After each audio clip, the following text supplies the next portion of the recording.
ഒരു കർഷകൻ്റെ കഥയാണ് നമ്മളിന്ന് കേൾക്കുവാൻ പോകുന്നത്.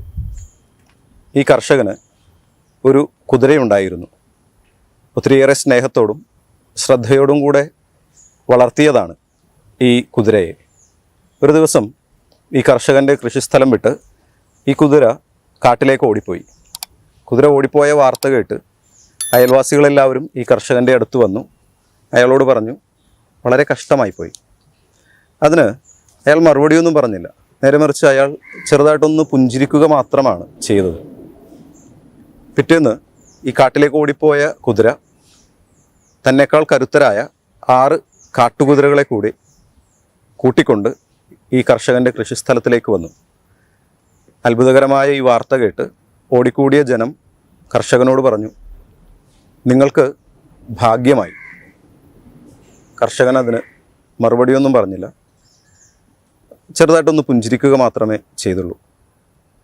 പിറ്റേ ദിവസം ഈ കാട്ടുകുതിരകളെ മെരുക്കുവാനുള്ള പരിശ്രമത്തിൻ്റെ ഇടയിൽ ഇയാളുടെ മകൻ കുതിരകളിൽ ഒന്നിൻ്റെ മേൽ നിന്ന് വീണ് കൈയൊടിഞ്ഞ് കിടപ്പിലായി. ദുഃഖകരമായ ഈ വാർത്ത കേട്ട് അയൽവാസികൾ വന്നു. അയാളോട് പറഞ്ഞു, കഷ്ടമായിപ്പോയി. അയാൾ മറുപടിയൊന്നും പറഞ്ഞില്ല. പിന്നെയും മൃദുവായി ഒന്ന് പുഞ്ചിരിച്ചു. കുറച്ച് ദിവസങ്ങൾ കഴിഞ്ഞപ്പോൾ രാജ്യത്തിലെ രാജാവിൻ്റെ സൈന്യാധിപൻ വന്ന് എല്ലാ യുവാക്കളെയും സൈന്യത്തിലേക്ക് ചേർക്കുവാനായി കൂട്ടിക്കൊണ്ടുപോയി. ഇയാളുടെ മകൻ അപകടത്തിൽപ്പെട്ട് കിടപ്പിലായിരുന്നതിനാൽ ഇയാളെ ഒഴിവാക്കി അവർ കടന്നുപോയി. ഈ വിവരമറിഞ്ഞ് അയൽവാസികൾ വന്ന് കർഷകനോട് പറഞ്ഞു, നിങ്ങളുടെ ഭാഗ്യം. അതിനും അയാൾ മറുപടിയൊന്നും പറഞ്ഞില്ല. ചെറുതായിട്ടൊന്ന് പുഞ്ചിരിക്കുക മാത്രമേ ചെയ്തുള്ളൂ.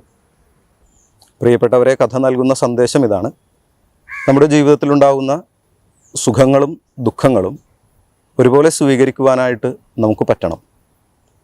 നഷ്ടങ്ങളും തോൽവികളും ഉണ്ടാകുമ്പോൾ കൂടുതൽ സങ്കടപ്പെടുകയോ വിജയങ്ങളും സന്തോഷങ്ങളും ഉണ്ടാകുമ്പോൾ അമിതമായി ആഹ്ലാദിക്കുകയോ ചെയ്യാതെ എല്ലാത്തിനെയും സമചിത്തതയോടെ സ്വീകരിക്കുവാനായിട്ട് നമുക്ക് പറ്റുന്നുണ്ടോ എന്നുള്ളതാണ് നമ്മളോട് ചോദിക്കേണ്ട ചോദ്യം.